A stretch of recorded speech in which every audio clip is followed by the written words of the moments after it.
Assalamualaikum warahmatullahi wabarakatuh. Saya dengan Syafira Ramadhani dengan NIM C17020111110 akan menjelaskan materi ketiga dari mata kuliah perpajakan 2 yaitu tentang perhitungan PPh pasal 21 dengan dosen pengampu yaitu Bapak Firmy Eka Putra. Materi pembahasannya yaitu mengenai yang pertama perhitungan PPh pasal 21 dengan gaji bulanan. Materi yang kedua, perhitungan PPh pasal 21 dengan gaji mingguan. Yang ketiga, perhitungan PPh pasal 21 dengan bonus.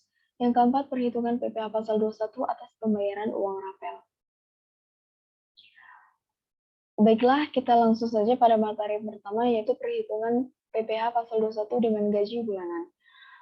Berdasarkan PMK 101/2016, wajib pajak tidak akan dikenakan pajak penghasilan apabila penghasilan wajib pajak sama dengan atau tidak lebih dari 54 juta dan tambahan besar PTKP yang disesuaikan dengan status wajib pajak.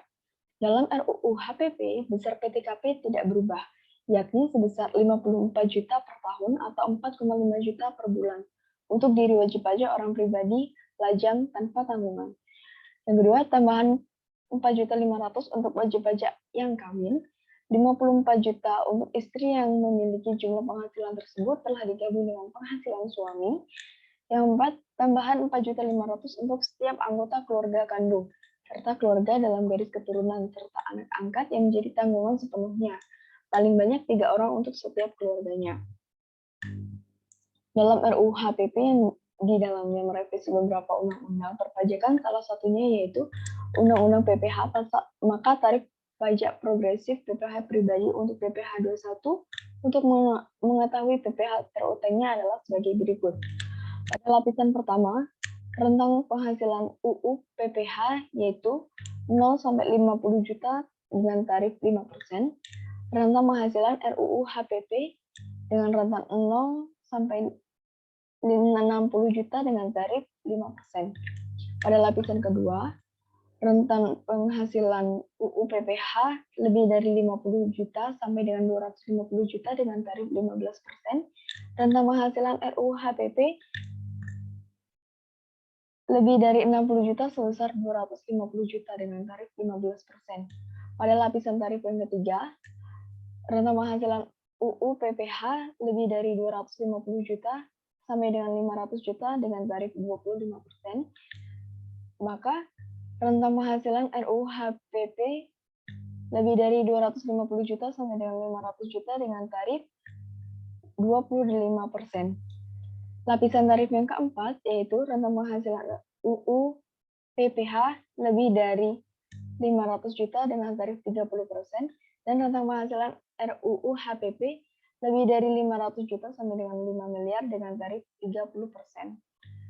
Dan pada lapisan terakhir, pada rentang penghasilan UU PPh tidak ada, dan rentang penghasilan RUU HPP yaitu sebesar lebih dari 5 miliar dengan tarif 35%.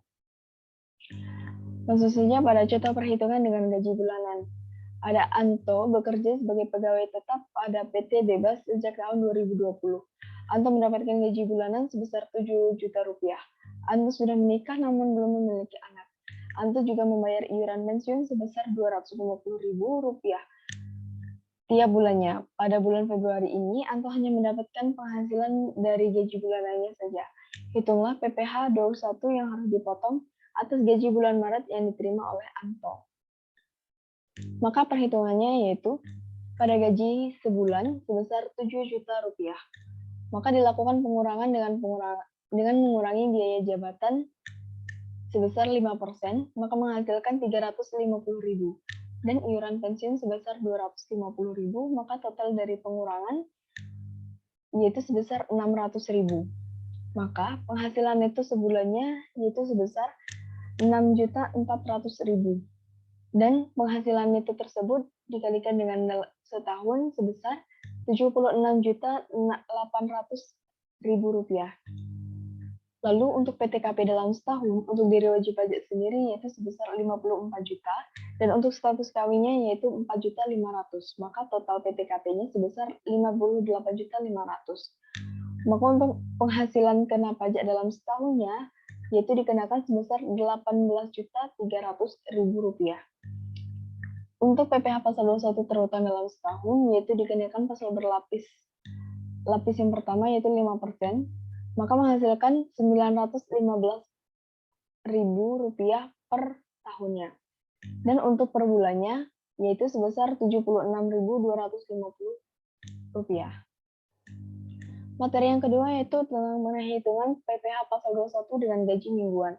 Dalam perhitungan PPh 21 yang diterima oleh pegawai tetap dengan periode pembayaran per minggu atau mingguan, maka yang perlu diingat bahwa aturan dasar dalam peraturan Direktur Jenderal Pajak nomor per 16 PJ 2016 yaitu dalam 1 bulan terdiri dari 4 minggu.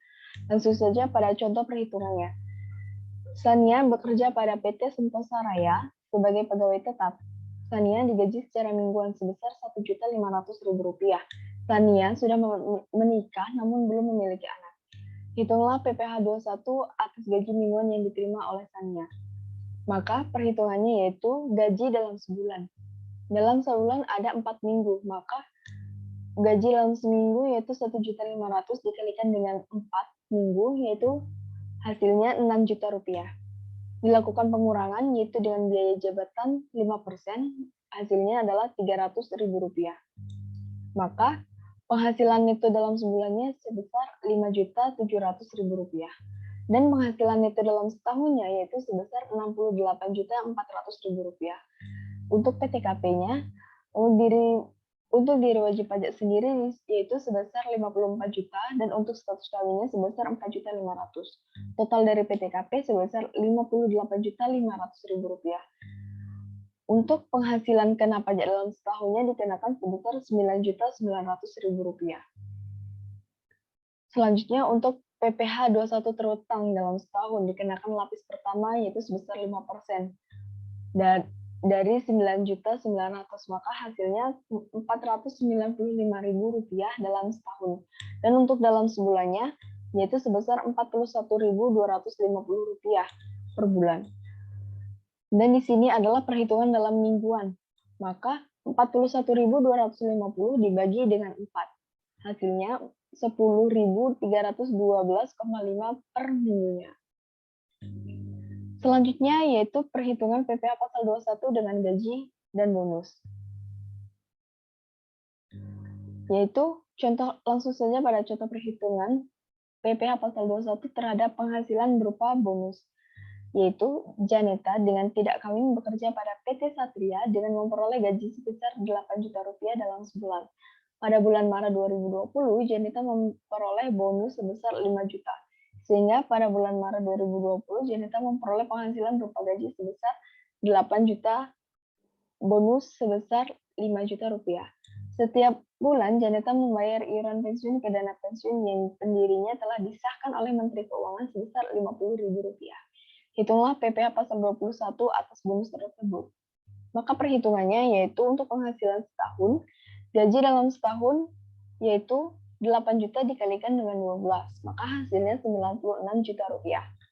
Dan bonusnya sebesar Rp5 juta, totalnya adalah Rp101 juta. Dilakukan pengurangan dengan pengurangan biaya jabatan 5% dari Rp101 juta sebesar Rp5.050.000 dan iuran pensiun dalam setahunnya yaitu sebesar Rp600.000. Maka total dari pengurangan sebesar Rp5.650.000. Maka penghasilan neto dalam setahunnya sebesar Rp95.350.000. Untuk PTKP dalam setahun, untuk diri wajib pajak sendiri yaitu 54 juta. Karena di sini Janeta tidak kawin maka dia menghitung untuk dirinya sendiri. Lalu untuk pengenaan PKP dalam setahunnya yaitu sebesar Rp41.350.000. Maka PPh pasal 21 yang terutang dalam setahun 5% dikalikan dengan Rp41.350.000 dikenakan sebesar Rp2.067.500 per tahunnya. Lalu untuk PPh pasal 21 atas gaji dalam setahun. Gaji setahun yaitu sebesar 8 juta dikalikan dengan 12. ini adalah perhitungan tanpa bonus, maka hasilnya 96 juta rupiah. Dilakukan pengurangan biaya jabatan yaitu 96 juta, yaitu hasilnya 4.800.000 dan iuran pensiun sebesar 600.000 rupiah. Total dari pengurangan yaitu 5.400.000. Maka penghasilan neto dalam setahunnya sebesar 90.600.000. Untuk PTKP-nya sendiri yaitu sebesar 54 juta. Maka untuk penghasilan kena pajak dalam setahunnya, Janeta dikenakan sebesar 36.600.000 rupiah. Dan dilakukan untuk PPh pasal 21 yang berlapis dikenakan 5%, maka dikenakan 1.830.000 maksud saya 1.830.000 rupiah per tahunnya. Dan untuk PPh atas bonusnya adalah 2.067.500 dikurangi dengan 1.830.000. Maka PPh atas bonusnya yaitu sebesar 237.500 rupiah. Selanjutnya yaitu perhitungan PPh pasal 21 atas pembayaran uang rapel. Langsung saja pada contohnya yaitu Hadi dengan status kawin belum mempunyai anak. Pada bulan Mei 2020 menerima kenaikan gaji menjadi 8 juta sebulan dan berlaku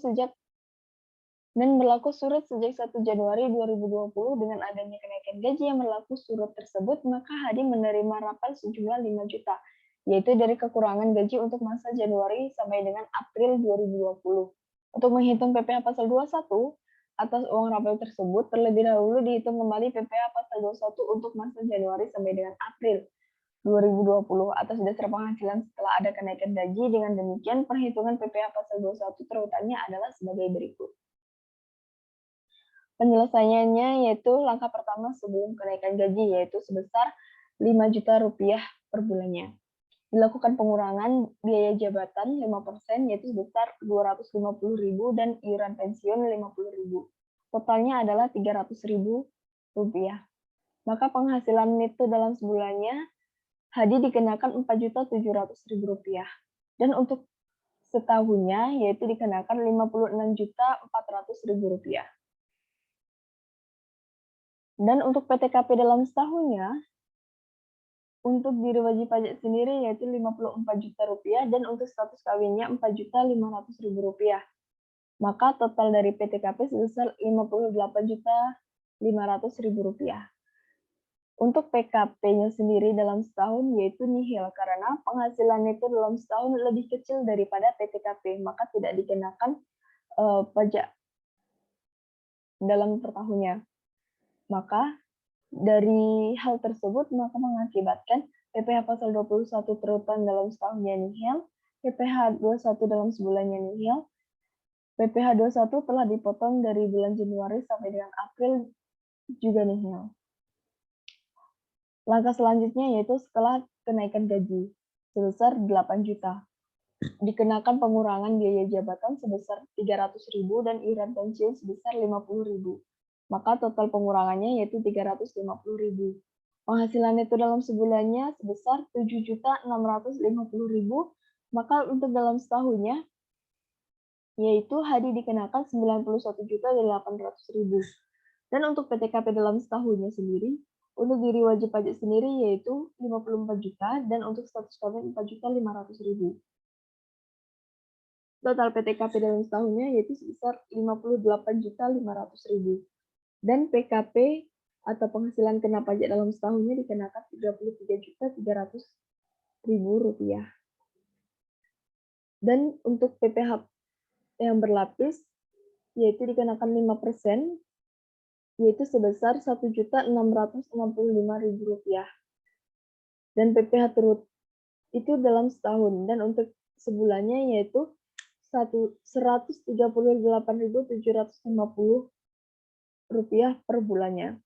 Maka PPh pasal 21 yaitu dari bulan Januari sampai dengan April 2020 seharusnya adalah 4 dikalikan dengan 138.750 rupiah menghasilkan 555.000 rupiah.